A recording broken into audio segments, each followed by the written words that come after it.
Soyez bénis au nom de Jésus-Christ.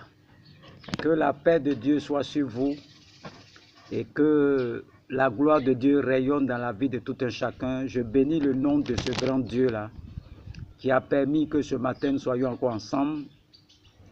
Et nous sommes en train de travailler tout doucement sur est-ce que le chrétien doit-il boire de l'alcool? Est-ce que le chrétien doit-il boire de l'alcool? Et j'ai lancé des statistiques, j'ai posé des questions sur ma page et j'ai dit, pour ceux qui sont d'accord que les chrétiens boivent et ceux qui sont d'accord que les chrétiens ne doivent pas boire, nous sommes à 50%. 50%. Donc on peut dire que au travers de ces analyses, qu'il y a des chrétiens qui sont d'accord qu'on boive et il y a des chrétiens aussi qui ne sont pas d'accord. Parce qu'on a eu 50%, 50%. Alléluia. Donc nous voyons que le corps de Christ même, au travers de ce pourcentage, est partagé. Donc nous avons des docteurs qui vont nous enseigner qu'on peut boire un peu, de ne pas s'en enivrer. Et il y a un autre groupe de docteurs qui vont te dire que le chrétien ne doit pas boire. Chacun a ses arguments. Chacun utilise les versets bibliques pour étayer leurs argumentations. Mais moi, quand je regarde les statistiques, moi je prends l'Ancien Testament et je dis l'Ancien Testament, c'est un constat que j'ai fait. Pour celui qui m'a posé la question, qui m'a donné des passages où on peut boire, j'ai dit simplement que l'homme peut boire. Dans l'Ancien Testament, les autres peuples, ils sont 12 tribus d'Israël. Donc les autres peuples, eux, ils boivent. Mais on remarque que chaque fois quand le Saint-Esprit veut travailler avec toi, il dit que la boisson ne doit pas toucher ta bouche. Donc ça, c'est depuis l'Ancien Testament. Il y a des passages de l'Ancien Testament où les gens buvaient. Et cette personne m'a posé la question de Salomon. Mais Salomon, lui n'est pas de la tribu des Lévi. Salomon c'est l'enfant de David. Eux sont de la tribu de Juda. J'ai bien expliqué. Pour celui qui m'a posé la question, Salomon est l'enfant de David. Et dans les 12 tribus d'Israël, ce sont les Lévites que Dieu a choisis pour être à son service. Salomon n'est pas de la tribu de Lévi. Donc quand nous parlons, il faut prendre le temps d'écouter d'abord pour poser les questions. La tribu de Lévi, Lévitique 10, verset 8 à 9, il faut le lire. Dieu va dire à Aaron et ses fils, quand vous rentrez dans la tente d'assignation, vous devez vous abstenir de l'alcool.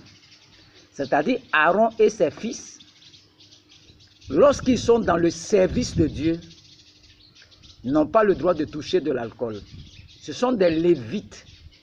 Salomon, lui, il est de la tribu de Juda. C'est l'enfant de David. C'est pas la même chose. Donc, tu ne peux pas prendre un cas d'une autre tribu pour mettre ça sur ce que Dieu demandait à ceux qui étaient à son service. Et j'ai bien dit que dans l'Ancien Testament, il y a un peuple qui buvait. Les 11 tribus d'Israël, eux là, ils peuvent boire, il n'y a pas de problème. Mais ceux qui sont au service de Dieu, lorsqu'ils rentrent dans la tente, tu peux lire Lévitique 10, verset 8 à 9, tu vas voir, Dieu leur a dit, c'est une loi perpétuelle. Donc, ils n'ont pas le droit de toucher de l'alcool quand ils rentrent dans la présence de Dieu. Et j'ai donné l'exemple de Samson, Juge 13, Samson. Et Dieu a dit à cette femme, l'amant de Samson, que la boisson ne doit pas toucher ta bouche car l'enfant est consacré à Dieu. Quand nous prenons Luc 1, l'histoire de Zacharie, son enfant qu'on appelle Jean-Baptiste. Dieu, le Saint-Esprit parle encore de la boisson. Parce que cet enfant est consacré à moi. Donc, au vu de ces analyses, l'homme n'a pas de problème avec l'alcool. C'est le Saint-Esprit. Donc, quand on prend l'Ancien Testament, il y a des gens qui buvaient dans l'Ancien Testament. Même aujourd'hui, ça continue. Il y a des gens qui ne vont pas à l'église là. Ils boivent, ils sont dans les maquis, ils boivent. Il n'y a pas de problème. Ce sont les enfants de Dieu aussi. Ils n'ont pas l'Esprit de Dieu en eux. Mais ils boivent. Il n'y a pas de problème. Mais c'est le problème, c'est le Saint-Esprit. C'est le constat que j'ai fait. Et je vais te répondre pour le vin qu'on parle. Parce que si nous rentrons dans les détails, tu ne vas plus boire alcool. Quand nous prenons Daniel 1, Daniel et ses compagnons ont refusé de manger les mets que le roi leur proposait, le vin qui venait, il y a beaucoup de choses. Et nous voyons quand ils ont refusé, Dieu leur a accordé la sagesse, la science, l'intelligence et la capacité d'interpréter tous les songes. Et j'ai rendu aussi moi-même mon témoignage que quand j'ai arrêté l'alcool, aujourd'hui je suis 10 000 fois plus supérieur par rapport à avant. Et j'ai dit hier que si on me met devant les docteurs de la parole, il peut y avoir quelque chose. J'écoute beaucoup de docteurs. Mais quand je vais rentrer dans les détails de ce vin-là, tu ne vas plus boire. Pour le moment, je suis en train d'enseigner, c'est superficiel. Je ne suis pas encore rentré dans les détails de ce vin-là. Ce vin-là que le monde nous propose là. Il faut faire très attention à ce vin que tu bois là. Je vais rentrer dans beaucoup de détails pour que tu sois équilibré. Il y a des passages que tu prends là. Le vin que tu parles de ça là.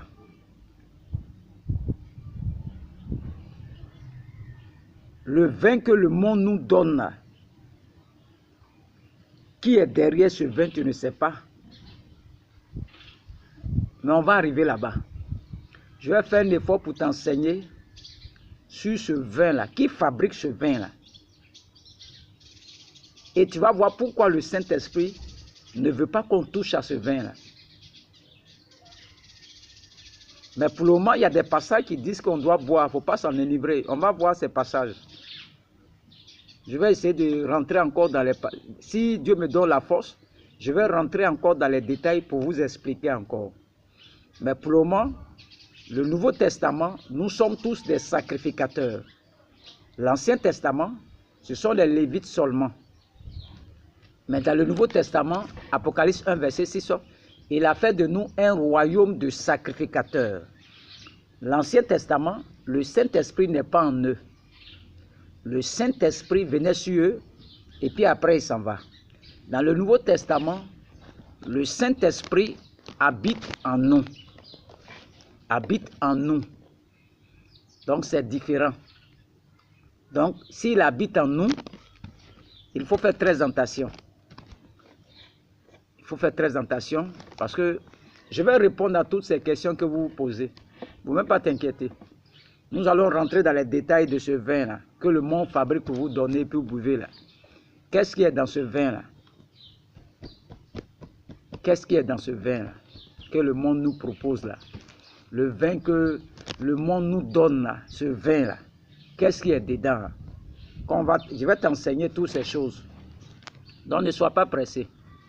Ne sois pas pressé. J'ai compris la question. J'ai dit que l'homme peut boire.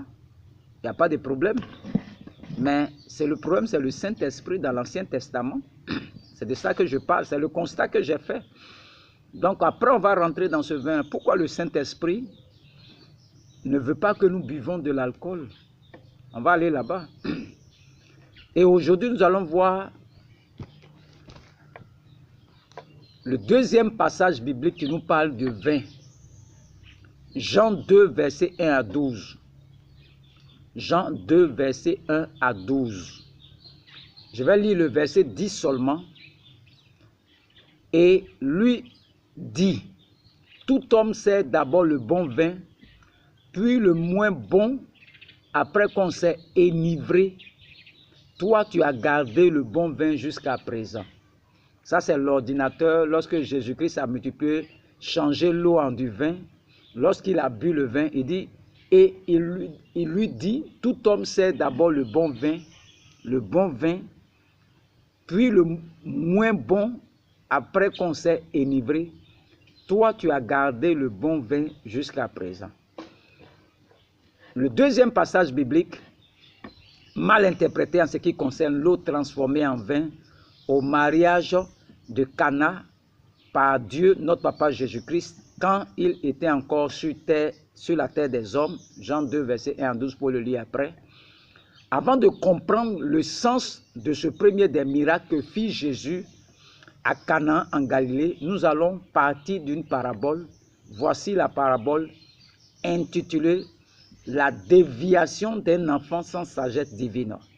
Donc, un homme vivait avec son fils qui manquait de sagesse et de discernement. Dans le souci de préserver son fils de beaucoup de difficultés, le père appela un jour son enfant et lui fit cette confidence. « Tu sais, mon fils, mon enfant, tu es seul à côté de moi. C'est avec toi que je sors quand je suis invité. Retiens ceci à partir d'aujourd'hui. Lorsque nous entrerons dans la maison d'un homme, si tu vois par hasard le portefeuille de quelqu'un traîner dans un endroit de la maison, appartenant à l'un de ses fils ou pas, tu ne toucheras point à cela afin que l'on ne te prenne pas pour un voleur. » Quelques jours après ce riche enseignement, le père sortit avec son fils pour répondre à une invitation dans le quartier où il vivait. Après avoir passé un long moment dans la maison où il fut invité, le père s'endormit un peu sur l'un des fauteuils du salon. À son réveil, il a remarqué que son propre portefeuille est tombé de sa poche arrière. Alors, ayant appelé son fils, il lui dit discrètement de ramasser le portefeuille avant qu'il ne se retire de la maison qui les a reçus.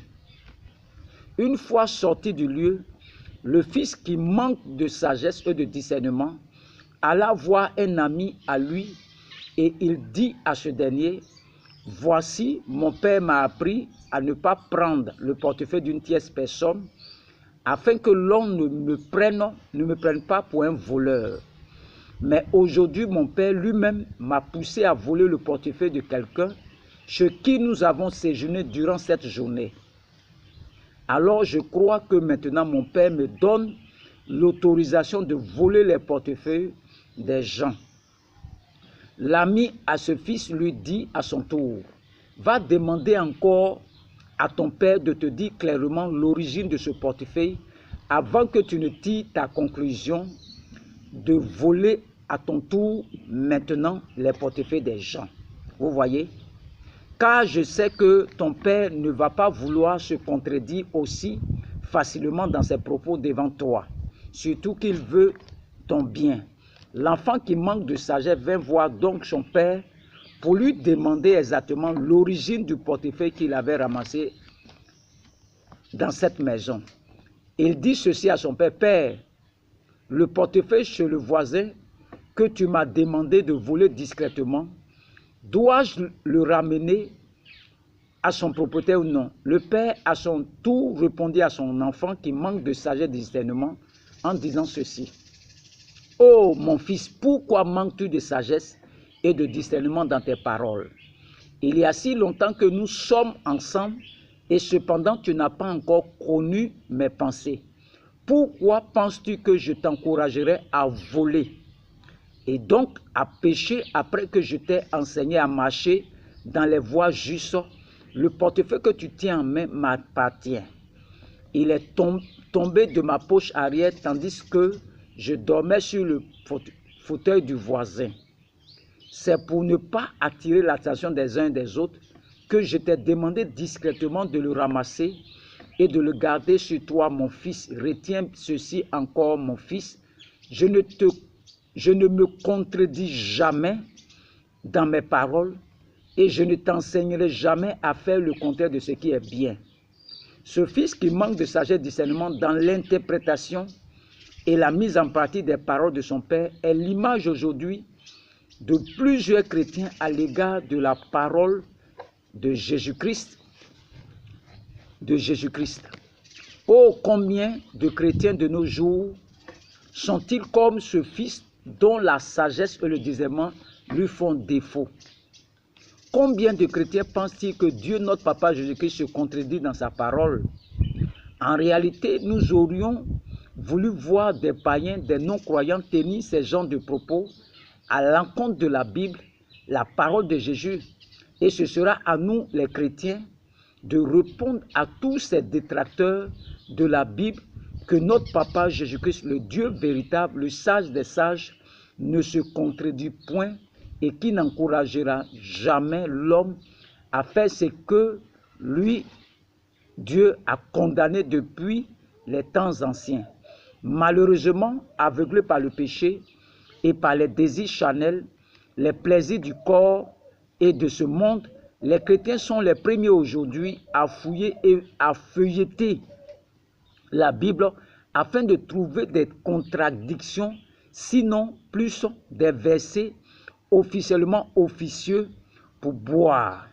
Si ce n'est pas du côté de Timothée qui les regarde pour boire abondamment l'alcool, c'est du côté de Cana qui tourne leur regard d'ébriété. Qui nous délivrera de ces manques de connaissance, de sagesse, ces manques de connaissance, de sagesse, ces manques de connaissance, de sagesse, de discernement dans l'interprétation de la Bible, la parole de Jésus-Christ? C'est Jésus lui-même, le Dieu véritable de nos papas, à tous. Et comment sera-t-il possible? Il faut chercher à être rempli du Saint-Esprit qui nous enseigne et nous enseignera toujours quand nous avons des difficultés pour comprendre la Bible. Pour revenir au vin de Cana en Galilée, la Bible dit clairement au verset 10 du chapitre 2 de Jean que Jésus a donné du bon vin et non du mauvais. Alors rappelons que ce qui est bon ne cause pas de problème. En termes de vin, on peut dire que ce qui est bon n'énivre pas et donc ne trouble pas. Et si le vin n'énivre pas, c'est que le vin est sans alcool. Et d'ailleurs, partout dans le monde entier, tout le monde sait que qu'en marge des vins alcoolisés, il y a aussi des vins sans alcool qui sont vendus. Et en plus, qui dira mieux? Dieu va-t-il exaucer un homme dans ses mauvaises demandes de requête? Non, loin de là. Même quand l'homme demande quelque chose à Dieu au nom de Jésus, selon sa volonté charnelle, c'est toujours ce qui est bien et utile que le Seigneur de toute la terre donne en retour. Alors plus de polémique à la place du vin alcoolisé auquel le peuple s'attendait aux noces de Cana, notre Papa Jésus a donné du bon vin, c'est-à-dire du vin sans alcool et donc utile pour le corps humain. Alléluia. Donc c'est clair. À la noce de Cana, il a proposé un autre vin qu'on va voir dans la suite de l'enseignement. Il y avait le vin qui a fini par manquer et le vin de Jésus-Christ est un vin qui est venu par le miracle, transformer de l'eau en du vin. C'est-à-dire c'est un vin qui vient de là-haut. Ça veut dire que le monde nous propose un vin et Jésus-Christ nous propose aussi son vin. Donc le premier miracle que vous voyez, Jésus-Christ est venu nous apporter un nouveau vin. Il y avait le monde qui fabriquait son vin. Mais Jésus-Christ vient nous proposer un nouveau vin. Un vin qui est bon, qui ne saoule pas. Quand nous voyons les propos de l'ordinateur, nous voyons qu'il trouve ce vin-là. Il dit on sert ça d'abord Et puis après, on sert le mauvais vin. Mais nous voyons que le vin de Jésus-Christ a résolu le problème. Ça veut dire que dans le monde, il y a le vin de Jésus et il y a le vin que le monde nous propose. On va voir le vin que le monde nous propose. C'est une histoire de vin. Donc, Jésus-Christ ne dit pas d'aller boire du vin. Le vin a fini par manquer. Lui, il vient avec un nouveau vin. Quand ils ont bu, ils ont vu la différence. Ils ont vu que ce vin-là n'est pas comme le vin que le monde nous propose. Et quand tu le bois, ce vin-là, tu es en joie. Donc, Jésus-Christ ne nous dit pas d'aller boire du vin. Lui, il a son vin aussi. On va voir ça à la suite. Pour ceux qui posent des questions, il ne s'agit pas de prendre de chercher des versets pour justifier que le chrétien doit... Non. C'est Dieu même qui a mis ces versets-là, où il dit non, ne pas s'en enivrer là. Mais tu peux prendre ce verset et puis poser la question à Dieu lui-même. Quand le fils a retrouvé le portefeuille, lui s'est dit que son père dit de ne pas toucher, quand ils vont chez les gens, s'ils voient un portefeuille, de ne pas toucher. Et après, son père dit que de prendre le portefeuille, ils sont allés rendre visite. Le fils qui manque de sagesse. Et son ami lui a dit, va demander à ton père encore. Donc quand tu fouilles dans la Bible et tu trouves des versets qui parlent de s'enivrer, prends les mêmes versets et puis va poser la question à Dieu. Pourquoi il dit ça? C'est ce que l'ami du fils qui manque de sagesse a dit. Moi, j'ai fouillé dans la Bible et c'est ce que Dieu m'a mis à cœur. C'est que le chrétien n'a pas de problème avec l'alcool. Je dis ça encore, c'est le Saint-Esprit. C'est lui qui a problème avec l'alcool. Et regardez Salomon, les vins qu'il a bu, même que tu parles de ça, pour ceux qui m'ont posé la question. Regardez comment il a fini après. Ce vin-là, quand tu bois, tu as envie de coucher avec des femmes. On n'est pas encore arrivé là-bas. La plupart de ceux qui boivent vin, là, c'est par rapport à sortir avec les femmes. Quand ils boivent vin, ils sont incités. Faut prendre, même si tu veux aujourd'hui soir, il faut boire même demi-vin. Tu vas voir la nuit là, tu as envie de faire l'amour. Tu comprends que? Il y a quoi dans ce vin là? Je vais rentrer là-bas pour que ça soit équilibré. Parce que Dieu nous a remplis tellement. Donc tous ces versets là, on va les parcourir et on va voir le vin là. Pourquoi Dieu ne veut pas qu'on boive ce vin, nous les chrétiens là? On va rentrer dans les détails. Et tu verras que ce vin là, qui est derrière ce vin que le monde nous propose? C'est Satan. C'est Satan qui est caché derrière ce vin là. C'est parce que tu ne sais pas encore. Le vin que les sociétés là fabriquent là, la plupart de leurs tuyaux, là où ils tirent l'eau là, ça vient des profondeurs des rivières. Ils vont brancher les tuyaux là directement dans l'eau pour aspirer, pour fabriquer les boissons pour vous donner. Qui est dans l'eau là? Est-ce que tu as déjà posé la question qui est dans l'eau là? Non, on parle de la reine des côtes, de Mami Wata. Dans tous ces versets, on va rentrer dans les détails. Moi, je ne bois pas. Quand je bois, je deviens triste. Non, je ne bois plus. C'est le Saint-Esprit qui ne veut pas que je boive. Ça dépend de ce qu'il veut faire avec moi. Donc, pour le moment, Jésus-Christ a donné de bons vins. Donc, dans le monde aussi, il y a le vin sans alcool. Pour ceux qui veulent boire forcément, il y a le vin sans alcool.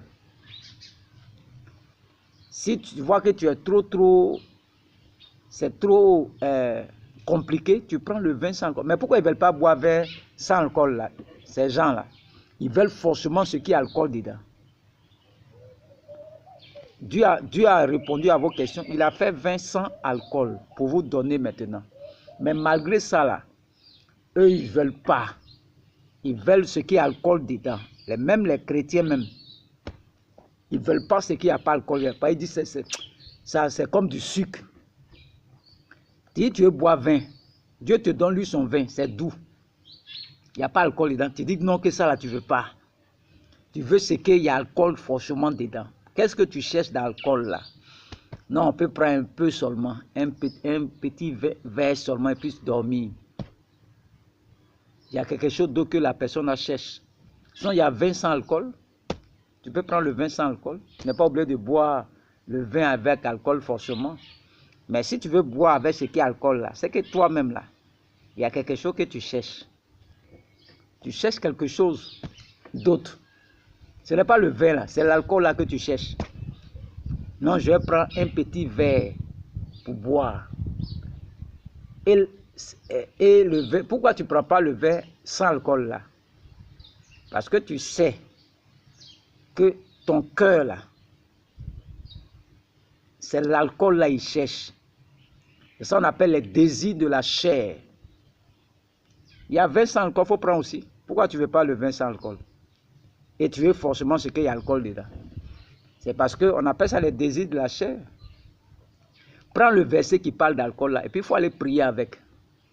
Et Dieu va te dire pourquoi il a écrit ça. C'est ça le fils là, son ami lui a dit, portefeuille que tu as retrouvé, ton père ne te dit pas d'aller voler maintenant, mais va poser la question à ton papa lui-même.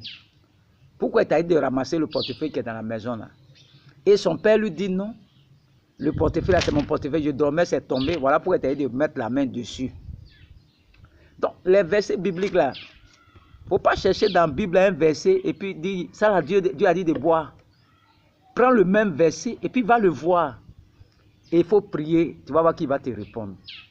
Donc, je vais répondre à ces personnes qui disent qu'on boive bientôt. Je vais aller me préparer encore pour répondre à ces personnes. On va prendre des passages. Ça, c'est Canaan. Lui, il donne son vin bon, son vin doux, sans alcool. Il y a un vin, un bon vin et il y a un mauvais vin. Et c'est le mauvais vin là que le monde nous donne. Mais nous allons rentrer dans les détails. Il ne faut pas t'inquiéter. On va aller dans les détails. Le vin là. Pourquoi on ne boit pas là? Le chrétien ne doit pas boire là. Tu vas comprendre pourquoi on ne doit pas boire. La sirène des eaux. Tu verras. Quand on va rentrer dans les détails, tu vas comprendre pourquoi le Saint-Esprit ne veut pas qu'on boive. Ce vin qu'on nous propose dans le monde ici, là, il y a trop de choses derrière, on ne peut pas tout expliquer aujourd'hui.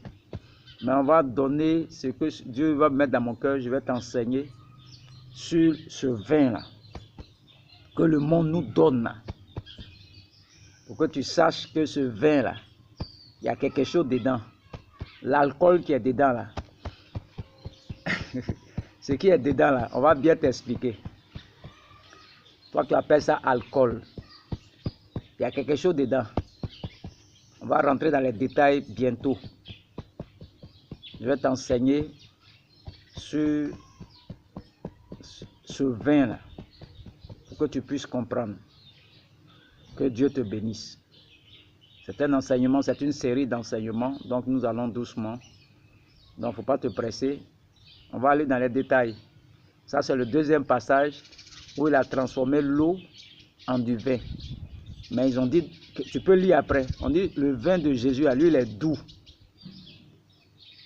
Il est doux. Il n'y a pas d'alcool dedans. Lui, c'est un bon vin.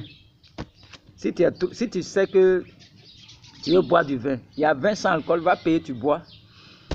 Mais pourquoi tu veux forcément ce qu'il y a alcool dedans?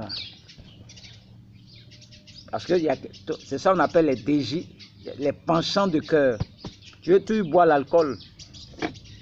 C'est par rapport à ça que tu ne veux pas boire le vin.